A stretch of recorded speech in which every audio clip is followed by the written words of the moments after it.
Jim Parsons was really happy. The Big Bang Theory's most significant character, Sheldon Cooper, attracted 18 million viewers each episode. You are the highest paid television actor in the world, according to Forbes, and he was earning $1 million every time the cameras rolled. Jim was then presented with an incredible $50 million deal. Jim told him no, even though all he needed to do was play Sheldon for a couple more seasons. And it's due to this sinister factor associated with the Big Bang Theory. For Jim Parsons, the summer of 2018 wasn't what it was meant to be. The events that transpired during the harsh months between seasons 11 and 12 were so dramatic and overwhelming that Parsons himself described them as quite cosmic. When all was said and done, the longest-running multi-camera sitcom in television history was complete. First, let's talk about heartbreak. Jim and his spouse, Todd Spiewak, owned 2 dogs. Jim had been raising them since he was 31. There was a 14-year-old dog that was dying. Jim was in New York City at this time, working hard on The Boys in the Band revival, putting on 8 Broadway productions a week. He wasn't limited to Broadway, though. When filming called for it, he would take a plane back to Los Angeles before returning to New York for another week of performances. His dog's health was rapidly declining due to the extremely harsh routine. He talked about taking a stroll in the park just before a commercial shot. The dog had a horrible appearance. Parsons was worn out, emotionally shattered, and struggling to stay composed. Todd, his spouse, informed him that everyone had adjusted their schedules to make room for him and that they had obligations. Jim simply started crying since he was not present for the dog with whom he had spent 14 years of his life. What option did he have, though? Jim's career was at its best at this point. He was more than just a celebrity on television. Everyone in Hollywood desired a piece of his star power because he was a celebrity. Jim continued to balance his career and his devotion to his dog, and the next day, he and Todd had to make the painful decision to put their cherished companion to sleep at home. It appeared that Jim would be able to move on from this occurrence at this time, but he was unable to do so, and something else occurred right as he was coming to terms with losing his dog. Jim suffered a severe foot fracture while performing with the Boys in the Band, a few days after putting his dog to sleep. Despite being in excruciating discomfort, he continued to perform without stopping. After that, he went to the hospital and discovered something unsettling. The human body is brittle and can break suddenly. For his roles, this actor required mobility, and he was recovering from an injury that might have ended his career. Jim had the impression that he was looking into a chasm. If he had been unable to return to the stage, what may have happened? How would the producers respond? If he failed everyone who relied on him, how would he manage it? However, he bounced back and returned to the stage. But the thoughts of his own frailty persisted, and they frightened him. The true horror then began to set in. It becomes darker here. Jim's father passed away at the age of 52. Jim was just 26 years old at the time. Parsons turned 45 in 2018. He began to calculate. He would just be 5 years away from his father's age of 47 by the conclusion of a possible season 14 deal. During his podcast interview, Parsons clarified that he's not superstitious or anything. It was merely a matter of context. He referred to it as context. However, what he actually meant was that everyone fears death, the clock, and the finish line, things that no one discusses. His dad never lived to be 53. What if Parsons' life was cut short by just 6 years? Did he want to wear the same superhero t-shirts in the same soundstage for those years, those priceless, irreplaceable years? He was plagued by the question and looked frantically for answers. It appears that Sheldon is not an expert after all. Todd continued to encourage them to collaborate on new artistic endeavors in the interim. Jim was never accessible, even though they had established That's Wonderful Productions in 2015. And it had already inked a significant overall agreement with Warner Brothers Television. He was always filming, performing, or working on another project. Todd wished to establish and make use of the production firm they had founded. However, Jim was bound by a contract that required him to film 8 episodes of The Big Bang Theory in Los Angeles over the course of around 22 weeks. Additionally, he was performing 8 shows a week in New York on Broadway. As if that weren't severe enough, he then agreed to play Henry Wilson in the Netflix limited series, Hollywood. There will be more rigorous shooting for a few weeks. Jim was continually traveling from coast to coast, learning new scripts, playing whole different roles, and maintaining the exact timing needed for both live theater and television. Furthermore, he was obligated to work during his supposed week off due to a commercial arrangement with Intel. He was worn out. Both his body and mind cried out for a break. Together, all of his obligations had exhausted him. Then, he started to wonder if he could extend the Big Bang Theory's time frame. Now he had a response. It was time to give up. After that terrible summer in New York, Jim moved back to Los Angeles in August of 2018. For weeks, he had been burdened by this choice. He was aware of his obligations. One Sunday, he visited Chuck Lorre's home. The Big Bang Theory was co-created by Chuck Lorre. Chuck was informed by Jim that he would not be signing for seasons 13 and 14. Chuck grasped the decision right away, and he was supportive, even sympathetic, about it, according to several people. However, he also brought attention to the fact that both men were previously aware of. Without Sheldon Cooper, the show could not go on. The Big Bang Theory, as the title suggests, was based on Sheldon's theoretical physics research. No show, no Sheldon. Chuck made no attempt to influence Parsons' decision. He didn't give him any more cash, he simply took it.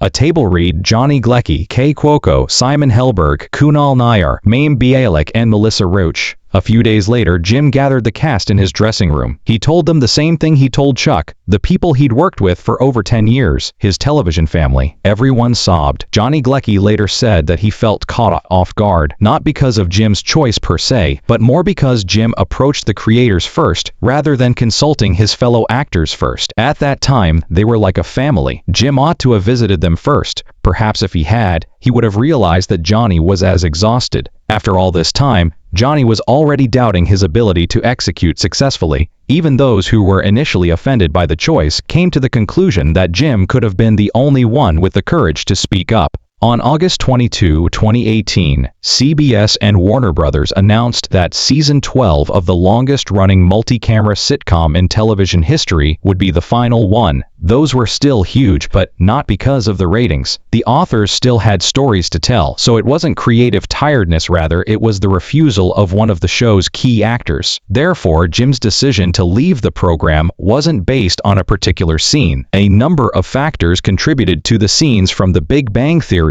losing their freshness after airing for so long. That length, nevertheless, had given the actors the impression that the program was a part of them. On Instagram, Kay Cuoco said she was crying uncontrollably. Mayim Bialik described her feelings of bittersweet thankfulness in her writing. People began to raise questions, and the entertainment industry as a whole plunged into shock. Why would he leave? Why would anyone want to give up that much money and success? This is where chaos arises. There were rumors that Jim had received a $50 million contract from CBS for 2 further seasons. That figure was repeatedly stated in all forms of entertainment until it was taken for granted. Later on, however, Jim himself made a crucial clarification. In reality, there was no such contract, and Jim had accepted the money.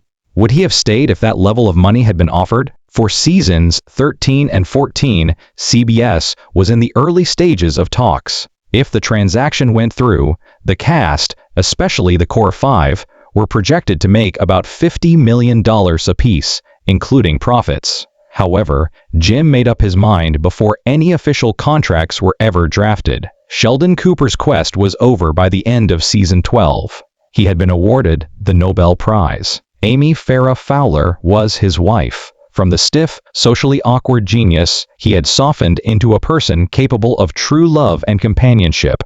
In one of the most moving speeches in sitcom history, he made amends with his buddies. Jim likened it to finishing a fantastic book. Just because people enjoy the book doesn't mean you should add more chapters. The story ends because you let it.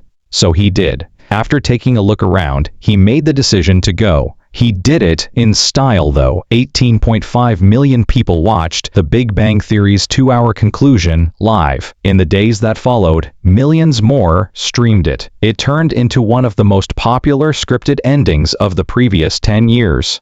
an appropriate farewell for a program that had ruled television for 12 years. Jim said he had never regretted leaving, but he was worried he had made a mistake.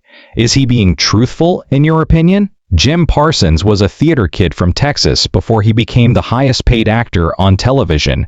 Jim was raised in the northern suburb of Spring after being born in Houston on March 24, 1973. His mother taught. His father owned a plumbing supply business. With one exception, his upbringing and family were typical. Jim had known he wanted to be an actor since he was 6 years old. He played the Coca-Cola bird in a school production of The Elephant's Child. Then, something clicked. He was not merely amused by it. This was what he was meant to accomplish with his life, and he knew it with a conviction that most 6-year-olds never have. But worry started to set in after high school. He attempted to give it all up. At first, he shied away from theater when he enrolled at the University of Houston, felt that choosing it as a career was too dangerous. His choice appeared responsible and sensible. It was the sort of choice that eases parents' sleep at night. It lasted for roughly 2 years. Jim came to a realization: when he wasn't acting, he was miserable. He thus switched to theater as his major and never looked back. Jim was a busy student at the University of Houston. Over 3 years, he made 17 appearances in plays.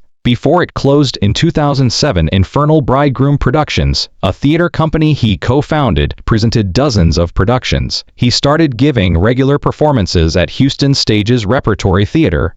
The man had an obsession. Jim realized he required additional training after graduating. After applying to graduate programs, he was accepted into the University of San Diego's prestigious 2-year program, where he taught in collaboration with the Old Globe Theater. That year, only 7 students were admitted. Rick Sear, the program director, later admitted that he was hesitant to admit Parsons. Jim has a really distinct personality. One of the reasons he has been so successful is that he is completely unique. However, we were concerned, does that translate to traditional theater? As it happens, it did. After earning his Master of Fine Arts degree in 2001, Parsons traveled to New York City right away to pursue his goals. Jim Parsons was not treated well in New York. He had a tough time. He estimated that he tried out for 15 to 30 TV pilots. Occasionally, once he was cast, no network would pick up the pilot. Occasionally, he would make it to return calls only to be turned down. He would occasionally fail to get past the first round. His only sources of income were television ads and Broadway theater employment. He was given a brief cameo in the television program Ed in 2002. He played a small part in the independent movie Garden State in 2004. He was cast in a recurring role on Judging Amy in 2004. These were not significant breaks. These were survival jobs that hardly covered the rent. He then tried out for The Big Bang Theory, a brand new CBS sitcom, in 2006. Jim recognized something strange as soon as he read the pilot screenplay. The character wasn't the one. Jim has stated time and time again that he had no personal connection to Sheldon Cooper. It was the conversation. Chuck Lorre, the creator, insisted on a second audition after he entered and gave a performance that was so accurate and well-balanced. Lorre wanted to confirm that what Jim had just done was not an anomaly and that he could repeat it. Jim returned and repeated the action. The same exactness, cadence, and strange enchantment that would come to characterize Sheldon Cooper for 12 seasons. He got the part then.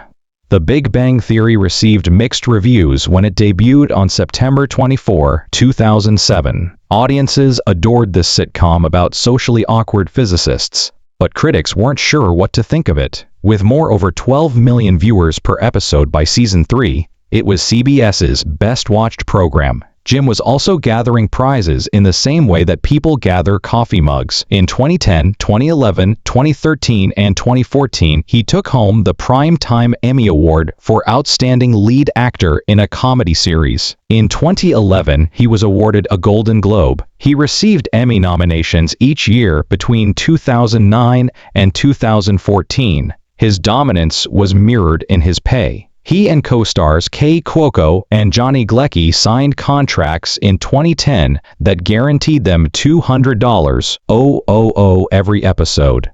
In addition to more than 1% of the show's earnings, that figure increased to $1 million every episode by 2014. Jim was the highest-paid television actor in the world from 2015 to 2018, according to Forbes. He made $27.5 million in 2017 alone. Not bad for a Houston-born theater kid who lived in poverty in New York for years. He continued to perform in theater even while he dominated television. He debuted on Broadway in the AIDS crisis play The Normal Heart, directed by Larry Kramer, in 2011. For Jim, who has been with his boyfriend Todd Spaywax since 2002 and is gay, it was a really personal project. As Elwood P. Dow in a Harvey revival in 2012. He played God in An Act of God in 2015. He made the decision to depart The Big Bang Theory in 2018. He took part in The Boys in the Band's 50th anniversary Broadway staging. The Tony Award for Best Play Revival went to that production in 2018. In the 2020 movie adaptation, Parsons and the rest of the actors returned to their roles. Jim was never able to decide between theater and television. Until his body and mind ultimately urged him to slow down, he managed to perform both simultaneously with equal dedication and quality. Do you think he would still be filming The Big Bang Theory now if he had given up on theater? However, The Big Bang Theory universe continued after the 2019 finale. The first was the 7-season prequel series Young Sheldon, which ended in 2024. Although he was executive producer and narrator, Parsons didn't make an appearance on screen until the series' conclusion.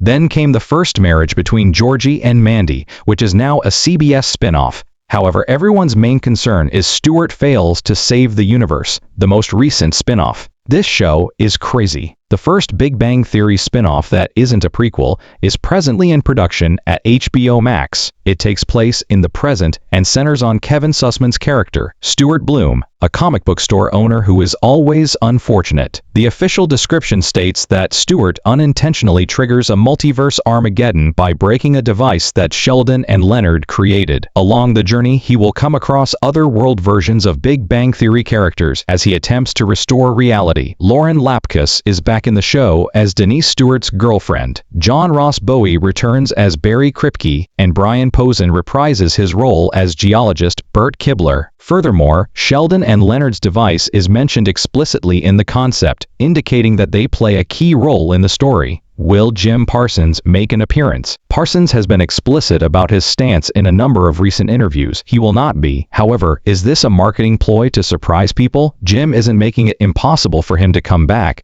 Does he wish to come back? The problem is that Stewart is unable to save the universe. It is theoretically possible to bring back Sheldon, Leonard, and the rest of the original cast without having them play their precise parts again, because it includes several worlds and different universes, alternate versions, Sheldons from different timelines, Sheldons from malevolent universes, and Sheldons who made different decisions might all be played. In essence, the multiverse assumption gives the authors complete freedom to do what they like. Even if Sheldon's story is finished, there are still a lot more unpublished Sheldon stories because of the universe. It's unclear if Jim will exploit that weakness. When questioned directly about Jim and Johnny Galecki's comeback, franchise creator Chuck Lurie has been noticeably cryptic. He doesn't confirm or deny, which in Hollywood typically indicates that talks are still going on. Jim's been anything but restful since he left The Big Bang Theory. He played Michael again in the 2020 movie version of The Boys in the Band. His portrayal of Henry Wilson in the Netflix limited series Hollywood earned him an Emmy nomination.